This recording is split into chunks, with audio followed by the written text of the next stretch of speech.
ఇలాంటి వస్తే మనలో వాళ్ళు వచ్చారు. కాబట్టి అయ్యారికి రెండు వందనాలు తెలియజేస్తూ ఉన్నాను. Thank you. మా సంఘాన్ని ప్రేమించి అందరు కూడా ఇక్కడ ఉన్నారు కదా, ఒకసారి దేవునికి మహిమ కలుగును గాక. హల్లెలూయా, హల్లెలూయా. కూడి వచ్చిన మీ అందరికీ ప్రైజ్ ది లార్డ్. ఈరోజు నేను మీ మధ్యలో రావడము ఇది నిజంగా దేవుని యొక్క ప్రణాళిక. ఈరోజు దేవుడు మీతో మాట్లాడబోతున్నాడు. దాదాపు 700 పైన కిలోమీటర్ల నుంచి నేను వచ్చాను. సంఘం పట్ల, మీ పట్ల దేవుని యొక్క ఉద్దేశము, ఓ అద్భుతమైన ప్రణాళిక ఉంది. అదే మీకు జరగాలి, నెరవేర్చాలి అంటే ఎస్, దేవుడు కొన్ని మాటలు మీతో చెప్పాలి అని చెప్పేసి నా హృదయంలో ఉంచిన ఆ మాటలు మీకు తెలియపరుస్తున్నాను. ప్రపంచంలో ప్రతి ఒక్కరికి ఏదో ఒక అద్భుతం జరగాలి, ఏదో శుభకార్యం జరగాలి, నా జీవితంలో మేలులు జరగాలి అని చెప్పేసి ఎక్కడెక్కడో తిరుగుతారు, ఎంతైనా ఖర్చు పెడతారు, ఏదైనా చేయడానికి ప్రయాసపడతారు. ఎందుకని? వారి జీవితంలో ఏదో ఒక అద్భుతం జరగాలి. ఉద్యోగం లేని వారికి ఉద్యోగం, అనారోగ్యం లేని వారికి చక్కని ఆరోగ్యం, మ్యారేజ్ కాని వాళ్ళకు చక్కని మ్యారేజ్ కావాలని, పిల్లలు లేని వారికి పిల్లలు, ఏదో ఒక అద్భుతం మనిషిలో జరగాలి అనే ఒక ఉద్దేశము ప్రతి ఒక్కరిలో ఉంటుంది. ఇక్కడ కూర్చున్న వారిలో కూడా దేవుడు నా జీవితంలో మేలు చేస్తే బాగుండేది, దేవుడు నా జీవితంలో ఆ కార్యం చేస్తే బాగుండేది అని చెప్పేసి వచ్చి కూర్చున్న వారు చాలా మంది ఉన్నారు. ఎందుకంటే మనిషిగా మేలులు కోరుకుంటాం, కీడులు అయితే కోరుకోముగా. మీ జీవితంలో అద్భుతం జరగాలంటే, ఆశ్చర్యకార్యం జరగాలి అంటే, శుభకార్యము జరగాలి అంటే, సో దేవుని వాక్యము అద్భుతంగా సెలవిస్తుంది. ఏం తెలుసా? 4 స్తంభాలు. ఈ 4 స్తంభాల మీద మీరు నిలబడినట్లయితే, సో ఒక్కొక్క స్తంభము ఒక్కొక్క అద్భుతము చేయిస్తుంది, ఒక్కొక్క అద్భుతముకి మార్గము తెరుస్తుంది.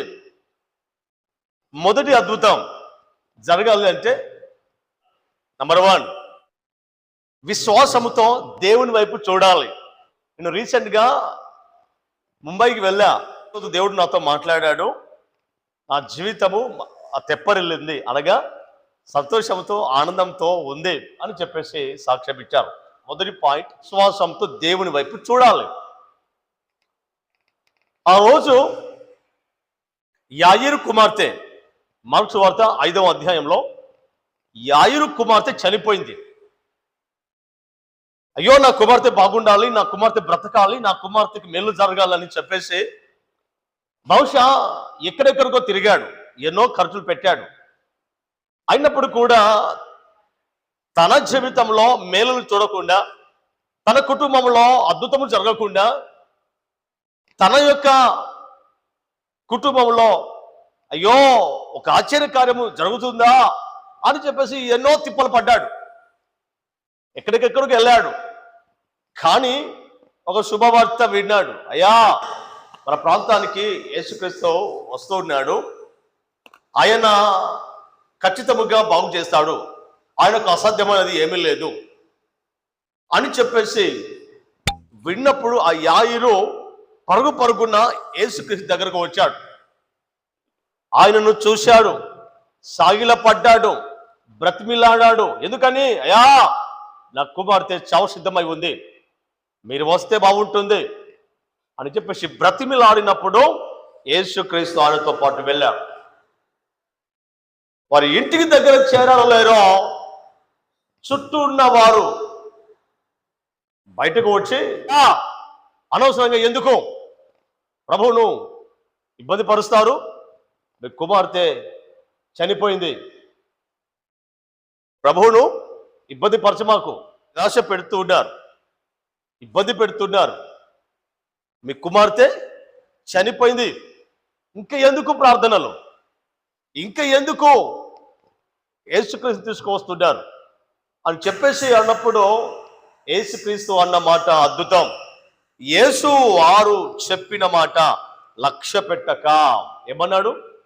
వారు ఏదైతే చెప్తున్నారో, ఏదైతే నీ విశ్వాసాన్ని బలహీనపరుస్తున్నారో వారి మాటపై లక్ష్యము పెట్టా, మాకు భయపడకము, నమ్మిక మాత్రము ఉంచుమని సమాజ మందిరపు అధికారితో చెప్పే. చూడండి, ఒక కుటుంబంలో పెద్ద సమస్య వచ్చింది. అన్ని సమస్యల కన్నా మరణకరమైన సమస్య, అది పెద్ద సమస్య, దాన్ని జయించలేము. ఆ సమస్య వచ్చినప్పుడు నా ప్రభు దగ్గర వెళ్తే బాగు చేస్తాడేమో ఆశతో వచ్చాడు, కానీ ఆటంకాలు వస్తున్నాయి. నా జీవితంలో ఓ అద్భుతం చూస్తానేమో అని ఆశించాడు, ఆశ్చర్యకార్యం జరుగుతుందేమో అని ఆశించాడు, కానీ ఆటంకాలు వస్తున్నాయి, అభ్యంతరాలు వస్తున్నాయి. పై వచ్చి వాళ్ళు అంటున్నారు, అయ్యా మీ కుమార్తె చనిపోయింది, ఎందుకు అనవసరంగా శ్రమ పెడతావు, ఎందుకు అనవసరంగా ఇబ్బంది పెడతావు, వద్దు అని ఆ అధికారి యొక్క యాయూరు యొక్క మనసును గాయపరుస్తున్నారు, ఇంకా విశ్వాసాన్ని బలహీనపరుస్తున్నారు.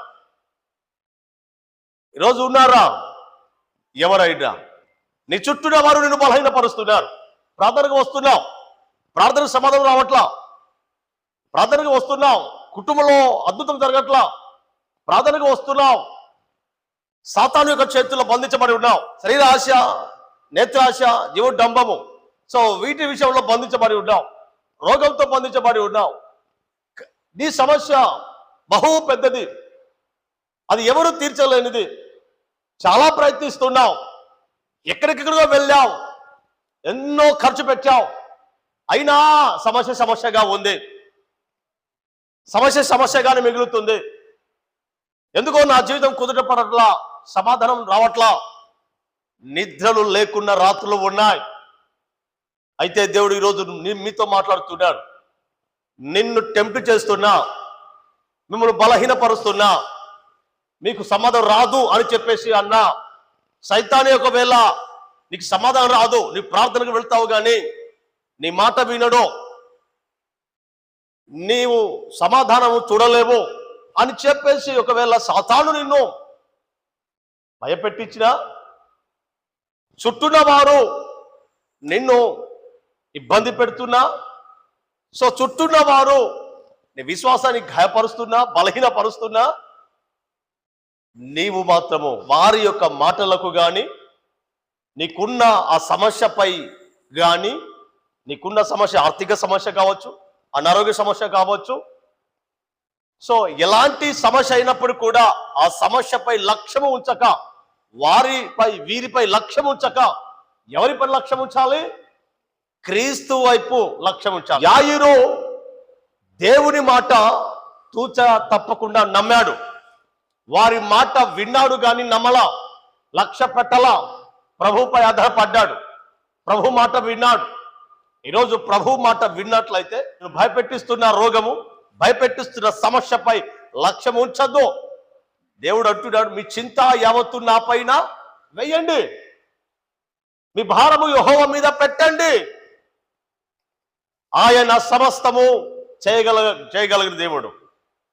సో ఎప్పుడైతే సమస్యలో కష్టాల్లో ఉన్నామో జాగ్రత్తగా దేవుడు మీతో మాట్లాడుతున్నాడు, భయపడకు, నమ్మిక మాత్రము ఉంచండి, విశ్వాసమును కర్త, దాన్ని కొనసాగించు, ప్రభు వైపు చూడండి, మీ జీవితంలో అద్భుతం జరుగుతుంది. ఏదైతే ఎవరైతే జరగదో, కాదో, ఇక నీ వల్ల కాదు అని చెప్పేసి సైతాను మీలో ఆ ఆలోచన పెడుతున్నా, సమస్తము దేవుడి ద్వారా సాధ్యమవుతుంది. నమ్మిక మాత్రం ఉంచాలి. దేవుడు నీ జీవితంలో అద్భుతము చేయాలని ఆశిస్తున్నాడు. విశ్వాసము ద్వారా అద్భుతాలు ప్రారంభమవుతాయి. ఆమేన్. విశ్వాసం ద్వారా అద్భుతాలకు ఒక మార్గం తెరవబడుతుంది. ఆ విశ్వాసంతో దేవుని వైపు చూడాలి. ఎంతమంది దబాయించినా, ఎంతమంది నోరు మూసుకోమన్నా, ఎంతమంది ఆటంకపరిచినా ఆగలా, సమాధానం వచ్చేంత వరకు, క్రీస్తు వచ్చి స్వస్థపరిచేంత వరకు ప్రార్థన చేస్తూ ఉన్నాడు ఆయన. ఈరోజు కొంతకాలం ప్రార్థన చేసి ఆగిపోవడం కాదు,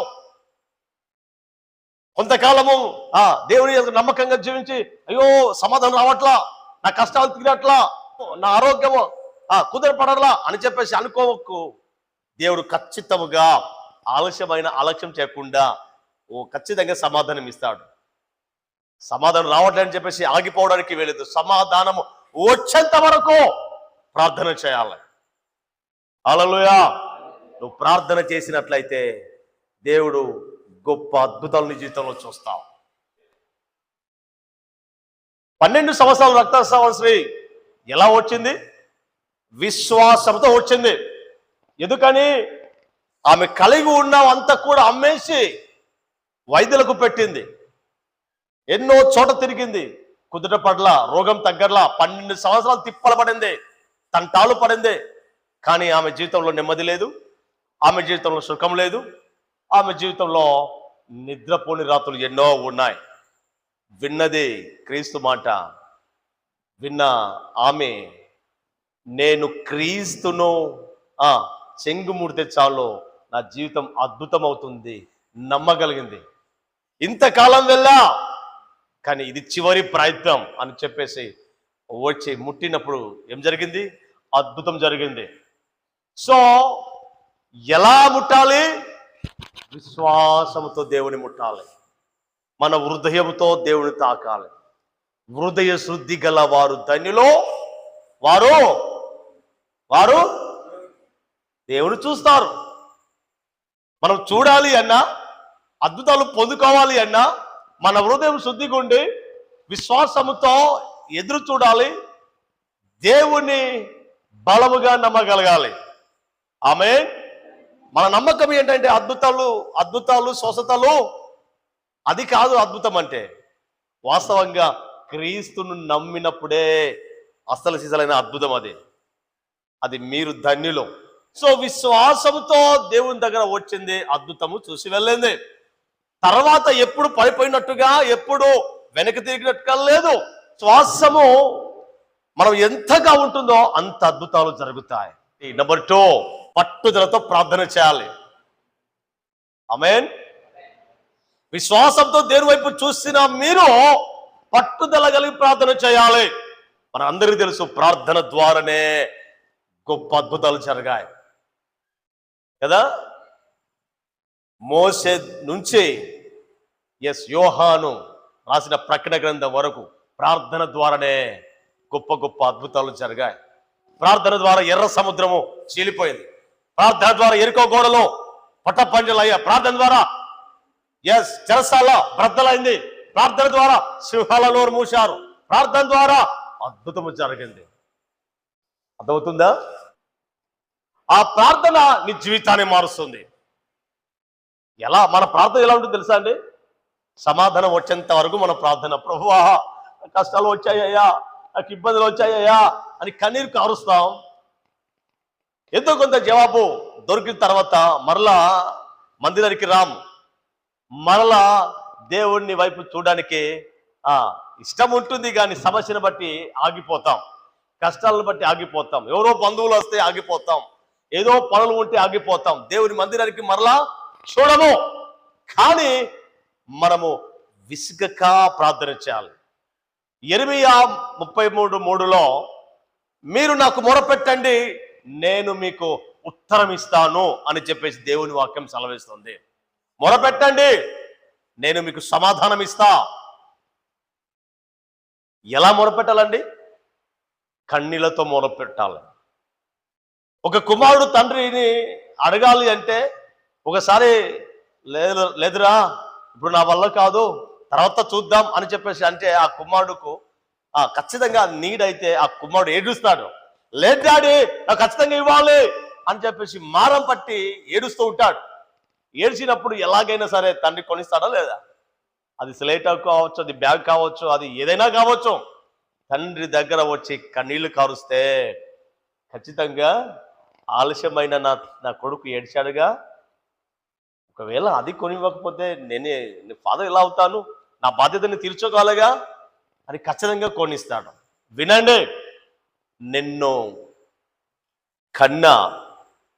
కొన్న తండ్రి ఉన్నాడు. ఆయన నీ ప్రతి అక్కర ఏమిటో, నీ ప్రతి అవసరం ఏమిటో ఆయన చూస్తున్న దేవుడు. ఆయన నీకు ఇచ్చే దేవుడు. హల్లెలూయా. నీ ప్రతి సమస్యను తీర్చే దేవుడు, నీ మొరపెట్టినప్పుడు ఉత్తరం ఇచ్చే దేవుడు. అది మనం మొదటిగా విశ్వాసంతో ఆయన మీద నమ్మకం ఉంచినట్లయితే, నమ్ముట నీ వల్లనైతే నమ్మిన ప్రతి ఒక్కరికి సాధ్యమవుతుంది. మీరు ఎప్పుడైతే విశ్వాసంతో ప్రార్థన చేస్తారో, విశ్వాసంతో వచ్చి వాక్యం వింటారో, దేవుడు మీ జీవితంలో అద్భుతాలు చేస్తాడు, స్వస్థత చేస్తాడు. ఒకసారి ఆలోచించండి, ఆ రోజు పట్టుదల కలిగిన ప్రార్థన చేసింది హన్నా. మొదటి సామ్యలు 1వ అధ్యాయంలో 1 నుంచి 20 వరకు ఉంటుంది. ఆమె బహుగా శ్రమలో, కష్టాల్లో, ఆమె జీవితంలో కూడా చాలా తంటాలు పడింది. ఏదో ఒక అద్భుతం జరగాలి. పెరిగినా ఉంది, సూటి పోటీ మాటలతో పొడుస్తూ ఉంది. నువ్వు గొడ్రాలని చెప్పేసి, నీ ప్రార్థన వినరని చెప్పేసి ఎన్నో మాటలతో ఆమె గాయపరచబడింది. నాకు సమాధానం రాదేమో, నా దేవుడు నాకు సమాధానం ఇవ్వడేమో, ఇంతేమో నా బ్రతుకు ఎందుకు అని చెప్పేసి ఒక రోజు వెళ్ళి మందిరంలో వెక్కి వెక్కి ఏడ్చింది. మీకు తెలుసా అండి, బైబిల్లో ఏడ్చి ప్రార్థన చేసి సమాధానం దొరకకుండా ఒక్కరూ లేరు. అదవుతుందా? ప్రతి ఒక్కరూ కూడా సమాధానం పొందుకొని దేవునికి సాక్షిగా నిలబడ్డారు. కాబట్టి గ్రహించండి, జీవితంలో అద్భుతము రావాలా, పట్టుదల కలిగిన ప్రార్థన మనకు అవసరం. సో ఆమె ప్రార్థన చేసింది. ప్రార్థన చేసిన తర్వాత ఓ అద్భుతమైన కుమారుని దేవుడు ఇచ్చాడండి. ఆయన పేరే సామ్యుయేలు. అద్భుతం జరగలేదా? విశ్వాసంతో దేవుని వైపు చూసినప్పుడు ఏం జరిగింది? యాయిరు కుమార్తెకి అద్భుతం జరగలేదా? పట్టుదల కలిగిన ప్రార్థన చేస్తూ వెక్కి వెక్కి ఏడుస్తూ ఆ రోజు ఏలి అన్నాడు, ఈమె మన తాగొచ్చిందా, అమ్మా తాగొచ్చావంటే అని చెప్పేసి అడిగినప్పుడు, అయ్యా నేను తాగి రాలేదు, నా సమస్య ఇది అయ్యా, నేను ఇలా ప్రార్థన చేస్తున్నానని చెప్పేసి చెప్పినప్పుడు యాజకుడు అన్నాడు, వచ్చే సంవత్సరం కల్లా నీ చంకన చక్కని సమాధానం ఉంటుందమ్మా అని చెప్పేసి 12 సంవత్సరాలు రక్తస్రావంతో యేసయ్య అన్నాడు, అమ్మా నీ విశ్వాసమే నిన్ను స్వస్థపరుస్తుంది. ఈరోజు ప్రార్థన చేస్తున్నావు, బాగుంది. వాక్యం చదువుతున్నావు, బాగుంది. ఆ వాక్యం పట్ల, ఆ ప్రార్థన పట్ల విశ్వాసం ఉందా అడుగుచున్నా. విశ్వాసము, ఆ ప్రార్థన ఎప్పటి వరకు ఉండాలి? సమాధానం వచ్చేంత వరకు ఉండాలి. అర్థమవుతుందా? సమాధానం వచ్చేంత వరకు. ఖచ్చితంగా దేవుడు మార్గాలు తెరుస్తాడో. 400 సంవత్సరాలు ఐగుప్తులో బానిసగా, బందీగా బలి అయిపోతున్న వారు మొరపెడుతున్నారు. ఎన్ని సంవత్సరాలు తెలుసా అండి? 400 సంవత్సరాలు. సో వాళ్ళ మొర్ర దేవుడు విన్నాడా లేదా? సరైన సమయానికి రక్షకుడైన మోషేను పంపాడా లేదా? పంపాడు. సో ఖచ్చితంగా మీ కొరకు, మీ రక్షణ కొరకు దైవజనుడు సొలొమోను గారిని ఈ ప్రాంతంలో పంపాడా అంటే ఆయన ద్వారా నువ్వు ఆత్మీయంగా పోషించాలి, ప్రభుకు లెక్క అప్పగించవలసిన బాధ్యత ఉంది. మీరు కూడా విశ్వాసంతో ఉండి దేవుని యొక్క ఆ వాక్యాన్ని గ్రహించి ఆయన ఇచ్చిన బాధ్యత ఏంటా బాధ్యత? మీరు బాగుపడ్డారు, రక్షించబడ్డారు, బాగుంది. అనేక మంది ఇంకా రక్షించబడవలసి ఉంది. అనేక మంది ఇంకా లోకంలోనే ఉంటున్నారు, నశించిపోతున్నారు, నరకానికి వెళ్తున్నారు. కాబట్టి జాగ్రత్త, దేవుడు మీ జీవితంలో అద్భుతం జరగాలంటే పట్టుదల కలిగిన ప్రార్థన చేయాలి. ఆ రోజు జార్జ్ ముల్లర్ అనే దైవజనుడు ఉన్నాడు. ఆయన 1000 మంది అనాథ పిల్లలకు ఆహారం పెట్టాలి. కానీ అక్కడ ఆశ్రయంలో ఏమీ లేదు. కానీ విశ్వాసంతో చెప్పాడు వాచ్మెన్కి, అయ్యా పిల్లలకు చెప్పు సిద్ధమని చెప్పేసి, భోజనానికి సిద్ధపడని చెప్పేసి చెప్పండి అని చెప్పేసి చెబితే ఆ వాచ్మెన్ అంటున్నాడు, అయ్యా వండడానికి బియ్యం లేవుగా, ఏది తినడానికి ఏం లేవుగా, ఎలా చెప్పమంటావు? ఈ వాచ్మెన్కి అయోమయం అవుతుంది. ఏం జరుగుతుందో, ఎందుకు ఇలా ప్రవర్తిస్తున్నాడో తెల్లట్లా. కానీ ఆయన మాత్రము విశ్వాసంతో ఆ గదిలో మోకరించి ప్రార్థన చేస్తున్నాడు. ఆ వాచ్మెన్ పిల్లల వైపు చూస్తున్నారు, ప్లేట్ కడుగుతున్నారు, సిద్ధమవుతూ లైన్లో ఉంటున్నారు. అటు చూస్తున్నారు, జార్జ్ ముల్లర్ వైపు చూస్తున్నారు. ఈయన ఏమో ప్రార్థిస్తున్నారు, వాళ్ళేమో లైన్లో ఉన్నారు. ఏం అర్థం కావట్లా. వాళ్ళందరూ లైన్లో వచ్చారు. మరలా జార్జ్ ముల్లర్ దగ్గర వాచ్మెన్ వచ్చాడు, అయ్యా ఏమైందయ్యా? లైన్లో వచ్చారయ్యా, సరే ఉండనయ్యా, ఉండని, ప్రార్థన చేస్తున్నా అని చెప్పేసి అలానే ప్రార్థన చేస్తున్నాను, విశ్వాసంతో ప్రార్థన చేస్తున్నాడు. ఆ లైన్లో ఆ పిల్లలు అలాగనే ఉన్నారు ఎవరన్నా? సమస్య ఉంది, అర్థం కావట్లా, సమస్యను బట్టి, కష్టాలను బట్టి, అనారోగ్యాన్ని బట్టి భయపడుతున్నారు. ఎందుకు భయం? మీకు తెలుసా అండి, బైబిల్లో 365 సార్లు లింబు సమస్య వస్తే ఒక ఎక్కువ, అన్ని సమస్యలు కూడా 365 రోజులు కూడా నువ్వు ఎక్కడ భయపడతావో, ఏ సమస్య చూసి భయపడతావో, ఏ కష్టం చూసి భయపడతావో, సమాధానం రావట్లేదని చెప్పేసి భయపడతావో అని చెప్పేసి ఏ రోజు కూడా విడవకుండా ప్రతిరోజు భయపడకు అని చెప్పేసి 365 రోజులు ప్లస్ లింబు సమస్య ఒక్క కూడా ఇందులో రాయబడి ఉంది. అర్థమవుతుందా? ఏ ఒక్క రోజు కూడా భయపడిన అవసరం లేదు. ఎందుకని? మన దేవుడు సజీవుడు, ఆయనకు అసాధ్యమైనది ఏమీ లేదు. అందుకే భయపడకము, నమ్మిక మాత్రమే ఉంచము, విశ్వాసం మాత్రము ఉంచము. దిగులు పడ్డానికైనాను భయపడడానికి వీలేదు. నేను ఉన్నానుగా, వాళ్ళ మాట లక్ష్యం పెట్టకు, నా మాటపై లక్ష్యం పెట్టు.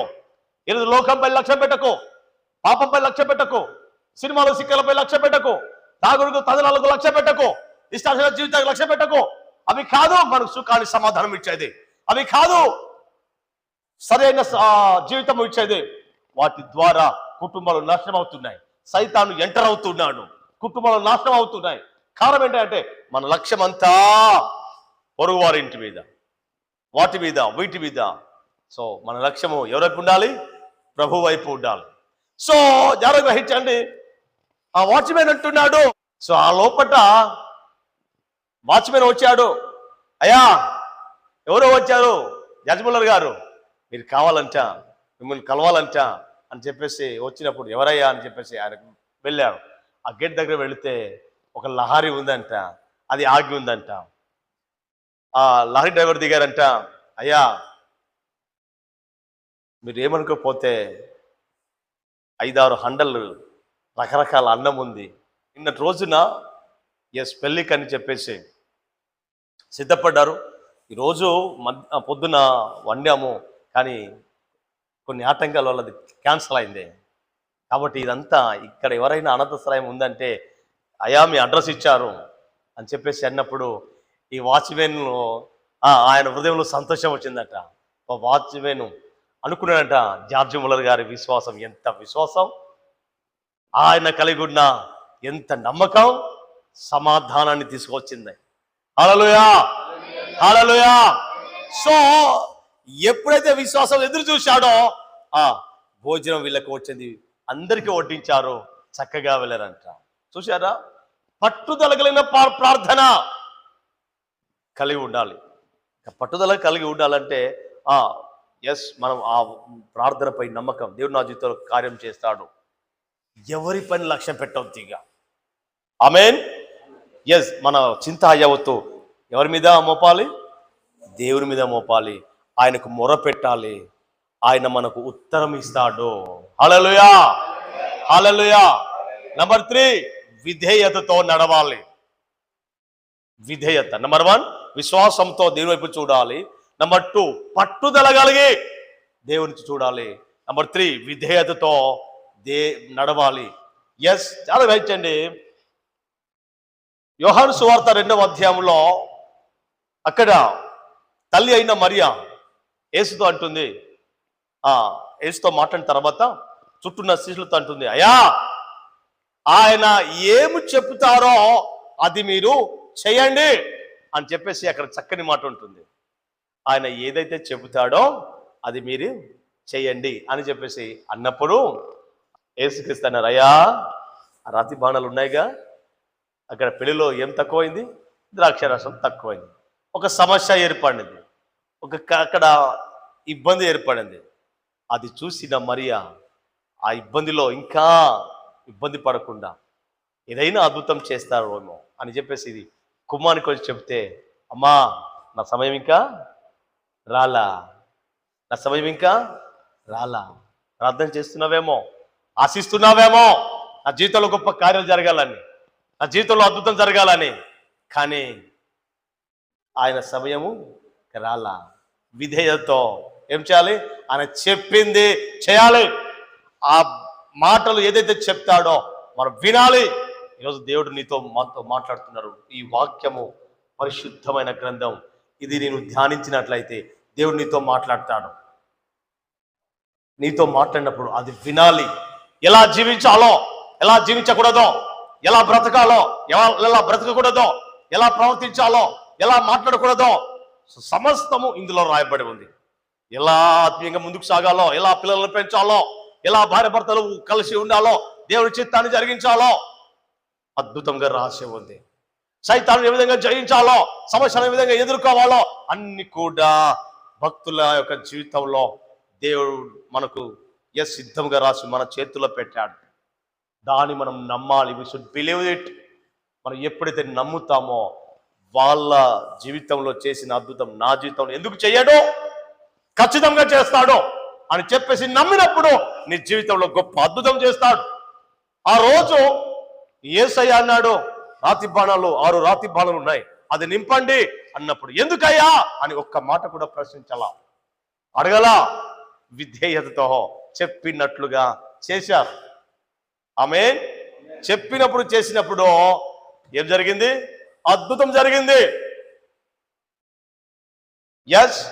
అద్భుత కార్యాన్ని మొట్టమొదటి సూచక్రియ దేవుడు అక్కడ చేశాడంటే చాలా మంది అంటారు, అయ్యా దేవుని చిత్తమే చేస్తున్నా, దేవుని మాటను వింటున్నా, ప్రార్థన చేస్తున్నా, వాక్యము చదువుతున్నా, అయినా నాకు సమస్యలే, అయినా నాకు ఇబ్బందులే, అయినా నా కష్టాలు తీయడం లేదయ్యా, దేవుడు నా మొరను వింటలేడేమో అని చెప్పేసి సతమతం అయ్యేవారు ఎంతమంది లేరు?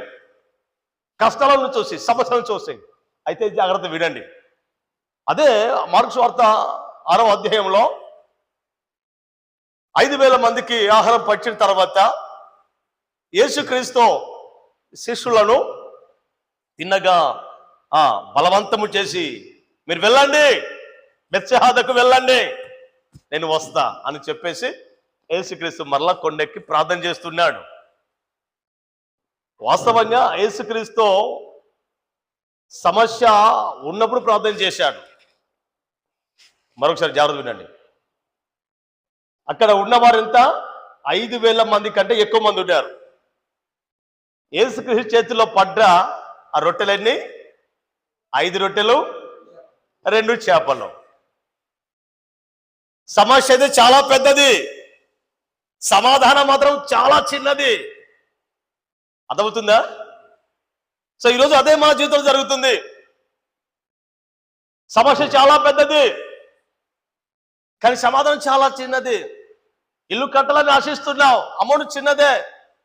కుటుంబాన్ని పోషించాలని ఆశిస్తున్నావు, చక్కగా ఆత్మీయంగా ఉండాలని ఆశిస్తున్నావు, కానీ సమాధానం చిన్నది.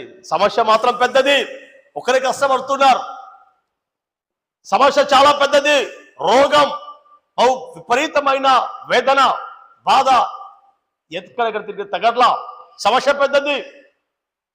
అయ్యో ఎన్నో కష్టాలు, ఎన్నో సమస్యలు గుండె వెళుతున్నా తగ్గట్లా అని సమస్య చాలా పెద్దది. పెళ్లి కావట్లా, చాలా సమస్యలు అవుతున్నాయి. పిల్లలు పుట్టట్లా, పెళ్ళి అయ్యి చాలా సమస్య అవుతుంది, సమస్య పెద్దది. రోగం పోవట్లా, సమస్య చాలా పెద్దది. కానీ సమాధానం మాత్రం ఎప్పుడు పాస్టర్ గారు చెప్పిన వాక్యం చదవండి, ప్రార్థన చేయండి, సమాధానం చిన్నదిగా కనిపిస్తుంది. ఎందుకంటే సమస్యను మీరు పెద్దగా చూస్తున్నారు, సమాధానం క్రీస్తును మాత్రం చిన్నగా చూస్తున్నారు. సమస్య పెద్దగా చూస్తే అది పై వచ్చి పడేటట్టున్నది. యేసును, దేవుని మాటలను దూరం నుంచి చూస్తే చిన్నగా కనిపించింది. యేసుక్రీస్తు చేతిలో చిన్న సమాధానం ఉంది. కానీ యేసుక్రీస్తు ఆ రోజు అంత పెద్ద సమస్యను తీర్చడానికి ఏం చేయాలి తెలుసా? 2 చేతుల్లో అవి పట్టి కృతజ్ఞతాస్తుతి చెల్లించి దాన్ని ఆశీర్వదించి పంచండి అన్నాడు. అప్పుడు అద్భుతం జరిగింది. అర్థమవుతుందా? దేవుడు మనకిచ్చిన చిన్న ఉద్యోగమైనా, దేవుడు మనకిచ్చిన చిన్న తెలివితేటలైనా, చిన్న కుటుంబమైనా, చిన్న వ్యాపారమైనా, చిన్న జ్ఞానమైనా దానిని ఆశీర్వదించి దేవుడిచ్చిన కృతజ్ఞతలు చెల్లించి ఆశీర్వదించి ముందుకు వెళ్ళినట్లయితే ఖచ్చితంగా అది పెద్ద సమస్యకు సమాధానంగా మారుతుంది. ఆమేన్. గొల్యాతు చాలా పెద్దవాడు, 8 అడుగులు ఎత్తు, కానీ సమాధానం ఎంత అండి? దావీదు ఎంత వాడు? 12 సంవత్సరాలు కుర్రవాడు. రాజు సౌలు కూడా సింహాసనం దిగి తలబట్టుకున్నాడు. సైన్యమంతా భయపడి ఏం చేయాలో అర్థం కావట్లా. సమస్య పెద్దదే, చూస్తే భయం వేస్తుంది. బానిస కాబోతున్నామేమో, ఓడిపోతామేమో, చాలా పెద్దది సమస్య. అవునా కదంటారా? రాజు సహితము, రాజ్యం సహితము తల ఒగ్గింది. ఎవరికండి? గొల్యాతుకి. మా వల్ల కాదు. కానీ సమాధానం చిన్నది. గొల్యాతుతో వెళ్తున్నప్పుడు దావీదు అంటున్నాడు, ఇదిగో ఇశ్రాయేలుకు సైన్యములకు అధిపతి యెహోవా దేవుడితో నేను వస్తున్నాను, దేవుడితో నేను వస్తున్నాను. ఆయన ఎలా వస్తున్నాడు? కవచాలతో, కత్తులతో, సో విపరీతమైన ఆయుధంతో ఆయన వస్తున్నాడు. కానీ సమాధానము దేవుడు తోడున్నాడు కాబట్టి ఎంత పెద్ద సమస్య అయినా చిన్న సమాధానంతో అద్భుతమైన విజయం పొందుకోలేడా? అవునన్న వాళ్ళు ఒకసారి గట్టిగా చెప్పులు కొడతారా? ఈరోజు దేవుడు మీతో మాట్లాడుతున్నాడు. నీ జీవితంలో ఎంత పెద్ద సమస్య అయినా, ఎంత పెద్ద కష్టమైనా, అది డాక్టర్ ద్వారా కాదన్నా, అది ఎవరి ద్వారా అది కాదన్నా, దేవుడు మీతో మాట్లాడుతున్నాడు. చిన్న సమాధానము అనగా నీ విశ్వాసము బలమైనది అయితే, ప్రార్థన పట్టుదల చిన్న సమాధానం బలంగా కలిగి ఉన్నట్లయితే అదే నీకు సమాధానము వస్తుంది. దేవుడు నీకు తోడుంటే చాలు, విజయం నీ పాదం దగ్గర వస్తుంది. హల్లెలూయా, హల్లెలూయా. విధేయతో దేవుని మాట ఆ రోజు విన్నారు కాబట్టి అది నింపారు. సో ఆ రోజు చూడండి, యేసుక్రీస్తు ఎక్కడ వెళ్ళారు? ప్రార్థన చేయడానికి వెళ్ళారు. బలవంతంగా వారిని పంపారు. వాళ్ళు వెళ్ళిన తర్వాత సముద్రంలో ఏమైంది? తుఫాను వచ్చింది. ఆ తుఫాన్లో వాళ్ళందరూ కూడా యేసుక్రీస్తును అనుసరించేవారు, అనుచరులు అందరూ కూడా ఉక్కిరి బిక్కిరి అవుతున్నారు. మేము చనిపోతామేమో, మేము మునిగిపోతామేమో భయపడుతున్నారు. వాళ్ళు సమస్య వచ్చింది, వాళ్ళకు కష్టం వచ్చింది, వాళ్ళకు ఎవరు లేరు. అయ్యో యేసుక్రీస్తు ఒకవేళ మాతో అంటే బతికే వాళ్ళమేమో. యేసుక్రీస్తు ఏమో అక్కడ ఉన్నాడు. ఎందుకు అక్కడ ఉన్నాడు? యేసుక్రీస్తు సమస్య ఉన్నప్పుడు ఆ కలిగి ఉన్న దానిలో కృతజ్ఞతలు చెప్పేసి ప్రార్థన చేశాడు. తర్వాత సమాధానం ఇచ్చినప్పుడు కూడా మరలా వెళ్ళి కొండకు వెళ్ళి ప్రార్థన చేస్తున్నాడు. కాబట్టి ఆ ప్రార్థనకు ఆటంగా ఉండద్దని బలవంతం చేసి వారిని పంపించాడండి. అర్థమవుతుందా? ఎవరైనా మీ ఇంటికి వచ్చిన తర్వాత ప్రార్థన సమయం వచ్చినప్పుడు ఏం చేయాలి? మనం బలవంతంగా అక్కాయ్ ప్రార్థన సమయం అయింది, మీరు వెళ్ళొచ్చు. బలవంతంగా ఏదో ప్రేమతో తర్వాత మళ్ళీ కలుస్తారు, తర్వాత మళ్ళా మీతో మాట్లాడతారు. కానీ ఇప్పుడు నా ప్రార్థన సమయం అయింది, లేదా మందిరానికి వెళ్ళాలి, వాక్యం చదవాలి, బలవంతంగా ఏం చేయాలి? వాళ్ళని పంపించాలి, పంపించి ప్రార్థనలో కూర్చోవాలి. సో టోటల్గా బలవంతముగా వారు వెళ్ళారు. సమస్య వచ్చి పడింది. ఆ సమస్యలో ఉక్కిరి బిక్కిరి అవుతున్నారు, తుఫాన్లో చిక్కుకున్నారు. ఎందుకు రావాలి ఈ సమస్య? ఎందుకు రావాలి? దేవుని మాట వినే వాళ్ళు వచ్చారు, వెళ్ళుమంటేనే వచ్చారు, బలవంతం చేస్తేనే వచ్చారు. వచ్చిన తర్వాత సమస్య ఎందుకు రావాలి? ఈరోజు చాలా మందికి ప్రశ్న, దేవుడు చెప్పినట్టుగా నేను చేస్తున్నా, వాక్యం చదువుతున్నా, ప్రార్థన చేస్తున్నా, అయినా ఈ సమస్యలు ఎందుకు దేవుడు నాకు అనుమతిస్తున్నాడు? ఎందుకు నా జీవితంలో ఇంకా మేలు లేదు? ఎందుకు కష్టాలు పోయినట్టుగా కష్టాలు పోతున్నాయి, పోయినట్టుగా సమస్యలు పోతున్నాయి, మళ్ళా వస్తున్నాయి, ఎందుకు? ఆలోచించండి. తుఫాను వచ్చి పడింది, ఉక్కిరి బిక్కిరి చేస్తుంది. అక్కడ యోనాకు కూడా తుఫాను వచ్చింది కదా. యోనాకు ఎందుకు? యోనా దేవుని మాట వినకుండా నినివేకు వెళ్ళురా బాబు అంటే తర్షీషుకు వెళ్తాడు. సో అక్కడ తుఫాను వచ్చింది. యోనాకు తుఫాను ఎందుకు వచ్చిందా అంటే, యోనాను కరప్షన్ చేయాలి, సరి చేయాలి. ఎందుకంటే దేవుని మాట వింటలా. సరి చేయాలంటే పిల్లలకు సరి చేయాలంటే బెత్తం అర్థం కదా. సో కరప్షన్ ని సరి చేయడానికి తుఫాను వచ్చింది. కానీ ఇక్కడ పేతురు యోహానులకు శిష్యులకు ఎందుకు తుఫాను వచ్చింది? పర్ఫెక్షన్ చేయడానికి, హల్లెలూయా, పరిపూర్ణం చేయడానికి వచ్చింది సమస్య. అర్థమవుతుందా? సమస్య ఎందుకు వచ్చింది? పరిపూర్ణం చేయడానికి. ఎందుకంటే ఇంతసేపు చూశారుగా, 5 రొట్టెలు 5,000 మందికి ఓన్లీ పురుషులు మాత్రమే. సో పిల్లలు ఉంటారు, స్త్రీలు ఉంటారు. అంత అద్భుతం చూసిన వారు ఈ సమస్యలో నిజంగా నన్ను తలుచుకుంటారా, ధైర్యంగా ఉంటారా అని చూస్తే అయ్యో మునిగిపోతున్నాం, అయ్యో చనిపోతున్నాం అని చెప్పేసి గలిబిలి అవుతుంటారు. ఒకవేళ మీ జీవితంలో సమస్యలు, కష్టాలు, ప్రార్థన చేసినా, వాక్యము చదువుతున్నా, మందిరానికి రెగ్యులర్ వచ్చినా, చక్కగా దేవుడు చెప్పిన ప్రకారం చేస్తున్నా, ఒకవేళ సమస్యలు వస్తాయా, ఇంకా దేవుడు మిమ్మల్ని మెరుగుపరచడానికే. ఇంకా దేవుడు నిన్ను షార్ప్ చేస్తున్నాడు, అనగా పరిపూర్ణలో రావడానికే దేవుడు అనుమతిస్తున్నాడే కానీ ఆ శిక్ష వల్ల నాశనం అవడానికో, నరకం వెళ్ళడానికో, బహుగా తిప్పులు పడడానికి కానే కాదు. శోధన సహించేవాడు ధన్యుడు. ఆ శోధనలో నిలిచివాడైతే జీవ కిరీటము వస్తుంది. హల్లెలూయా. ఈ లోకంలో మీకు శ్రమ అయినా ఎలా ఉండాలి? భయపడాలా? ఏడవాలా? ఈరోజు అదే జరుగుతుంది. భయపడుతున్నారు, ఏడుస్తున్నారు, ఏం జరుగుతుందో అర్థం కావట్లేదు అంటున్నారు. ప్రతి దానికి సమాధానం బైబిల్లో ఉంది. దీన్ని మనం ఫాలో కావాలి. చాలా మంది చదువుతారు, కాలేజీలో ఎలా చదువుతారు అలా చదువుతారు. కానీ ఈరోజు నేను సేవకుడిగా వచ్చానంటే, నేను బ్యాంకులో జాబ్ చేస్తున్నా, ఐసిఐసిఐ బ్యాంకులో జాబ్ చేస్తున్నా, పీజీ చేశాను. చక్కగా బ్యాంక్ చేస్తున్నప్పుడు దేవుడు మాట్లాడాడు. దేవుడు మాట్లాడినప్పుడు అది కేవలం బైబిల్ ద్వారానే. ఎందుకు చెప్తున్నానంటే, మేము ఒకరు పంపడం ద్వారానో రాలా, ఒక సంస్థనో ఒక సేవకుడో పంపడం ద్వారా రాలా,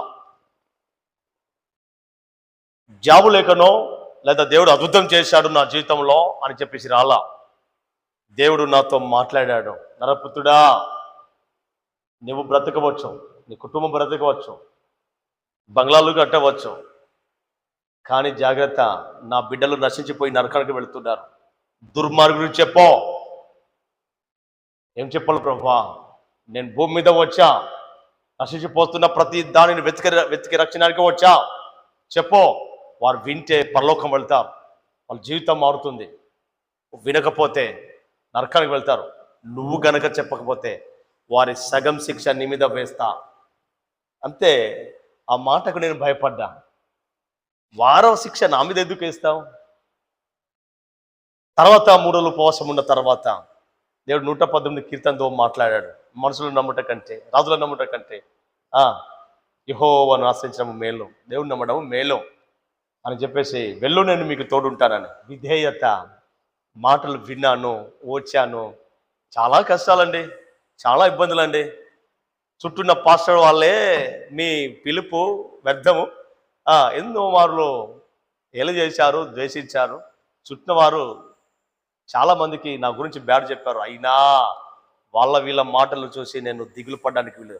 వారి మాటలు లక్ష్య పెట్టక నన్ను పంపిన నా దేవుని వైపు లక్ష్య పెట్టాలని చెప్పేసి దేవుని మీద, వాక్యము మీద నమ్మి, వాక్యం మీద నిలబడి దేవుని మీద బలంగా నిలబడ్డాం.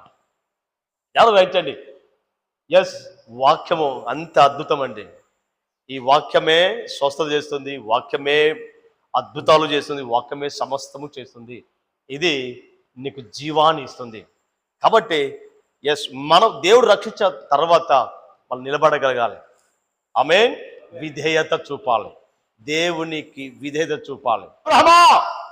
నువ్వు గనక నా మాట విని వస్తే నీ ప్రాంతాన్ని, నీ ప్రజలను, నీ పద్ధతులను విడిచిపెట్టి వచ్చేటట్లయితే నేను దీవిస్తా, నేను ఆస్వాదిస్తా. విధేయత చూపించాడా లేదా? అన్ని పక్కన పెట్టాడు. తండ్రి ఆటంకపరిచాడు, సహోదరులు ఆటంకపరిచాడు, అయినప్పటికీ కూడా వచ్చాడు. నమ్మకంతో వచ్చాడు, దేవునిపై విశ్వాసం ఉంచాడు, పట్టుదల గల ప్రార్థన, ఎక్కడ వెళ్ళినా బలపీఠం కట్టేవాడు. విధేయత చూపించాడు. కాబట్టి ఓ అద్భుతమైన ఆశీర్వాదము తెలుసా? ఏదైతే పిలిచాడో, ఎలాగైతే ఆశిస్తామన్నాడో అదే ఆశీర్వాదము ప్రపంచానికి, ప్రతి ఒక్కరికి ఆత్మీయ తండ్రిగా దేవుడు దీవించాడు. హల్లెలూయా. పిలిచినప్పుడే అద్భుతం జరిగిందండి? లేదు. 25 సంవత్సరాలు పట్టింది. అయినా దిగులు పడ్డాడా? 20 సంవత్సరాలు పట్టింది. యోసేపు అద్భుతమైన సింహం ఎక్కి అనేక మంది ఆహారం పంచడానికి 20 సంవత్సరాలు పట్టింది. సో ఆలస్యం అయినప్పుడు కూడా ఆలస్యం మాత్రం దేవుడు చేయడు. నువ్వు ఖచ్చితంగా నేను పిలిచాడంటే నీ ద్వారా దేవుడు గొప్ప అద్భుతాలు చేయాలి. నీ ద్వారా అనేక మంది ఆత్మలు రక్షించబడాలి. నీ ద్వారా ఆ సంఘం నింపబడాలి. నువ్వు సాయిబ సేవకులతో సంఘంతో ఒక పిల్లర్గా నిలబడాలి. అది నీ వంతు. అంతేగాని మనము పైపెంచో దేవుని వైపు దేవుని మనం లక్ష్యం ఉంచకుండా మనం పక్కకు చూస్తామే కాబట్టి శ్రమలో. 4వది దేవునిపై నిరీక్షణతో ఆయన సమయం కొరకు నిరీక్షించాలి. ఆయన సమాధానం ఇచ్చదో నిరీక్షించాలి. యేషయా గ్రంథం 40:31 యెహోవా కొరకు ఎదురు చూసేవారు నూతన బలము, నూతన శక్తి, నూతన ఆరోగ్యము, నూతన అద్భుతము జరుగుతుంది. ఆయన కొరకు కనిపెట్టాలి. ఆయన సమాధానం ఇచ్చేంత వరకు ప్రార్థన చేయాలి. పట్టుదల విడవద్దు, అవిధేయతగా నడవద్దు. అలా నడిచివ్వడం ద్వారా మన జీవితంలో సైతానుకు అవకాశం ఇస్తున్నాం. సైతాను కుటుంబంలో జలపడి తాగిస్తున్నాడు. ప్రార్థన చేయకుండా అడ్డుపడుతున్నారు. వాక్యం చదవకుండా అడ్డుపడుతున్నారు. తద్వారా సాతానుకు, లోకానికి మేము వారి కబంధాస్తంలో చిక్కుపడుతున్నాం. ఆ కబంధాస్తంలో పడి మనం ఏం చేస్తాం తెలుసా? పనికిరాని జీవితంగా చేస్తున్నాడు. పనికిరాని పాత్రగా చేస్తున్నాడు. సమస్యలు వస్తాయి, నిలబడు. శరీరక మనిషికి అభ్యర్థులకు సమస్య రాలేదా? నిలబడ్డారు. ఏం జరిగింది? అద్భుతం జరగలేదా? విశ్వాసం ఉంచారు, దేవుని వాక్యకు విధేయత ఉంచారు, పట్టుదల కలిగి ప్రార్థనలు వాళ్ళు ఉన్నారు కాబట్టి అందరూ సాగిలపడలా కాబట్టి ఆ విజయం చూశారు వాళ్ళు. దానియేలు సమస్య వచ్చింది. ఎందుకు? ప్రార్థన చేస్తేనే, ప్రార్థన చేయకుండా సమస్య వచ్చింది. ఏం చేశాడు? మరలా సేమ్ విశ్వాసంతో చూశాడు. పట్టుదలగా ప్రార్థన విడవలా, విధేయత చూపాడు. దేవుని సమాధానం కొరకు వేచి ఉన్నాడు కాబట్టి అద్భుతం జరిగింది. సింహాల నోరు మూసేశాడు. అద్భుతం జరిగింది. దానియేలు గ్రంథాన్ని రాశాడు. ఈరోజు ఈ మాటలు ప్రియ సహోదరి సహోదరుడా, మీ ద్వారా చాలా పని ఉంది. మీ కుటుంబాలకు, రక్త సంబంధులకు చాలా మంది నశించిపోతున్న వారికి మీ ద్వారా గొప్ప అద్భుతం జరగాలి. అందుకే ఆలస్యం చేస్తున్నాడు. తెలుసుకుంటావేమోనని. కనీసం ఇంకనైనా ఆయన గురించి ఎందుకు వచ్చాడో, ఎందుకు పిలిచాడో సత్యాన్ని గ్రహిస్తామని చెప్పేసి. ఒకవేళ కొన్ని సమస్యలు వస్తున్నాయి, నిన్నో షార్ప్ చేయడానికి, ఇంకా నిలబడడానికి, ఇంకా ప్రార్థనలో, ఇంకా వాక్యంలో ఆత్మీయంగా ఎదిగే కొలది అన్ని విషయాలు ఎదగాలని దేవుడు ఎదురు చూస్తున్నాడు. నెంబర్ 1 ఏంటిది? దేవుని వైపు విశ్వాసంతో చూశాడు కాబట్టి యాయిరు కుమార్తె అద్భుతాన్ని చూసింది. పట్టుదల కలిగిన ప్రార్థన దేవుడు గొప్ప కార్యాలు చేశాడు. హన్నా జీవితంలో ఒక అద్భుతం జరిగింది. ఈ విధంగా విధేయతతో మాట విన్నారు కాబట్టి అబ్రహాం ఎంతగా అద్భుతం జరగలేదు. నిరీక్షణ అద్భుతమైన నిలకడను ఇస్తుంది. చిన్న ప్రార్థన చేద్దాం. పరిశుద్ధుడైన ప్రేమల తండ్రి, మీకు వందనాలయ్యా. జీవితంలో అద్భుతం జరగాలన్నా, ఆశ్చర్యకరం జరగాలన్నా, మేలు కలగాలి అన్నా అయ్యా విశ్వాసంతో మీ వైపు చూస్తే అద్భుతం జరుగుతుంది. ఈరోజు తీర్మానం తీసుకున్నట్లయితే అద్భుతం జరుగుతుంది. సంఘంలో, సేవల్లో, మీ కుటుంబాల్లో, సమాజంలో మీ ద్వారా గొప్ప గొప్ప దేవుని యొక్క చిత్తము నెరవేర్చబోతున్నాడు. నమ్మినట్లయితే మనస్ఫూర్తిగా నువ్వు సంపూర్ణంగా అప్పగించుకొని ప్రార్థన చేసినట్లయితే కార్యం చూస్తాం. ఈ ప్రార్థన ప్రభు రక్షకుడు యేసుక్రీస్తు శ్రేష్టమైన నామములో వేడుకొని ప్రార్థిస్తూ ఉన్నాము తండ్రి. ఆమేన్, ఆమేన్, ఆమేన్. దేవుడు నిజంగా నాతో మాట్లాడాడు. నువ్వు నమ్మినట్లయితే ఒకసారి గట్టిగా చెప్పడు. దేవుడు మహిమపరుస్తారా?